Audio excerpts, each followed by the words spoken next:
Hey, I got that window closed today. I'm getting this better. I'm getting better at this. Today is Saturday, September the 8th, and I'm on my way to the library. Bus should be coming in a little while. To my son, you went by your grandmother again today on weekends. Thank God for your grandmother. I'm gonna have to send her a big Christmas present because she gives us all break. Today, I want to talk about a book, another Ernest Hemingway book. I think there's one more that I want to get. There's one more that I'm gonna read, but let's say I'm really becoming. I wouldn't say an Ernest Hemingway fanatic, but I understand why gets lauded the way he does because it's a pretty good author, very great author. I mean, Farewell to Arms, and I was watching something on TV, and they was talking about John McCain, and I think they said his last statement he talked about Robert Jordan, and that wasn't a Farewell to Arms. That was, oh my goodness, come on, For Whom the Bell Tolls. I was like, oh, I know what he's talking about. Hey, the more you know. That made me feel good, because he said, well, as Robert Jordan said, and for whom the bell tolls, something, you must have something worth fighting for, or something was the quote. But I knew what he was talking about. That's education. But this book, To Have and to Have Not, I think I've seen some other reviews, and I watched as a lecture from a professor from Yale. Very good lecture. It's on YouTube. I checked it out also. She also had a lecture on For Whom the Bell Tolls. Asian lady, awesome. I enjoyed it. But this book was about this guy. His name, Harry Morgan. It's a captain of a boat, and it was during the Depression, so he got kind of desperate, so he wanted to use his boat to, do criminal acts, Pretty gruesome story, a lot of shooting, a lot of killing in certain parts. At first, he didn't want to do it, but then he got so desperate, all the legal work dried up, and he was cheated doing a legal job. So he kind of lost hope, So he's one of the halves, and they go into his relationship with his wife and how she was a half because she had him, but then he turned into a have not, and it shows the route he went down. And he also got a good friend of his killed by choosing the wrong decision, not staying on the straight and narrow, And I thought it was an awesome book because he also goes into another story about these people that were well off and wealthy. And he showed how they had the same struggles. One of them ended up, I think he killed himself, and one of them, the wife left him for somebody else. And, it just goes to show you that the have and the have nots, they all had their problems and they all end, And I think, to me, it was a warning. Some people, I didn't hear anybody say this, but it was a warning to stay on the straight and narrow, because at the end, you're going to come to the same thing anyway. So why, compromise your integrity? As a part where he was laying shot, these guys robbed the bank, and he was supposed to be like the getaway boat. He was going to take them from Key West, Florida, where he was, to Cuba. And then they end up shooting his friend, and they were going to kill him. He just happened to know that, what he was dealing with. So he had the Tommy gun, they called it, tucked in the boat. He killed them all, but one of them got him, shot him in the stomach.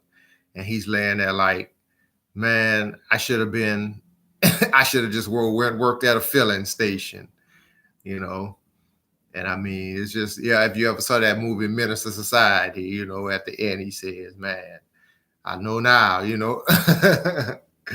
or the guy from There's a movie with Cameron and them about money making Mitch. I can't remember it now. Wow, I'm getting old.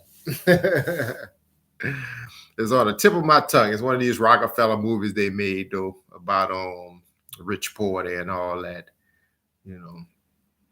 And the guy in real life, he said, "Man, if I would have just stayed at that dry cleaners," you know what I mean? And most people that get involved in crime at the end, they always say that. You know, man, I would have just, it would have been better for me just to have a job working at Walmart or something than to be selling drugs and sitting up in jail. This big meats, you know. So that's a warning to you, son. I learned, you know, that's something I've given to you, and I learned from this book, you know. And also, I learned that, you know, money isn't everything. You know, you can be rich and still unhappy. Don't make that your identity. You know, a lot of times when people are successful, you know, financially, they get into this where this is my identity, and you can lose it all like that. You know, and many people kill themselves. Many people commit suicide because they get there and they realize, wow, this is not happiness anyway. If you're not happy right now, today, at this moment, you'll never be happy, whatever circumstance you're in. Whatever circumstance you're in, if you're not happy at this moment, and it's a choice. I had to learn that myself, you know. Doesn't matter what I don't have, what I do have, who don't like me, who's, you know what I'm saying? Who's my friend today, who's my enemy tomorrow. You make a choice every morning to be grateful, you know. Hey, I ran 2 miles this morning. Some people couldn't get out the bed and walk and got plenty money, you know? So, hey, the small things, man. Find things to be grateful about and focus on that. The things that you can't be, hey, they are what they are. You know, that's just a little tip for me. But yeah, man, this book, I don't think anybody should just read this book if like they never read Hemingway. I don't think they should. This is kind of like you got to kind of like know him and know how he writes and know how he comes back to things, you know. So much symbolism in the book too, you know. So much symbolism. And once again, the N word. You know, I mean, hey, when you're reading literature from that time, that's what you got to deal with. You know, is the black guys were in words. You know, they were niggers. You know, the N word did this, and he has a one part where these guys they were like seemed like criminals or something. They were trying to get across. He told them no. This is when he was clean, and then one N-word came and shot him up, and and he had an N-word helping him on the book. But hey, that's Hemingway, you know. I understand now why we weren't given these books to read when we were younger, you know, because a lot of people that would offend him, you know, like the whole Huckleberry Finn thing or whatever. But like I said, I'm at the point in my life, it doesn't offend me at all. I understand the historical context. You know, I'm not saying that it was right, but hey, they would speak. That's the language they were speaking. It's just like now when I listen to rap music, I know, you know, if that's a part of that lexicon, that's a part of their language. You know, that's why I don't listen to it. But if I do listen to it, I know, okay, here it comes. You know, Jay-Z come out with something, I want to listen to it. Kendrick Lamar, I know that hey, that's part of their language. So you know, certain shows. So not excusing it, but I understand. All right, well, enjoy the rest of your weekend. Anybody out there, I'm gonna enjoy mine. Check y'all next week with some more. Next book I'm reading is Crime and Punishment. I've been hearing about this book for a long time. It's like a classic, whole bunch of videos about it, but I'll probably get up and talk about it. Peace.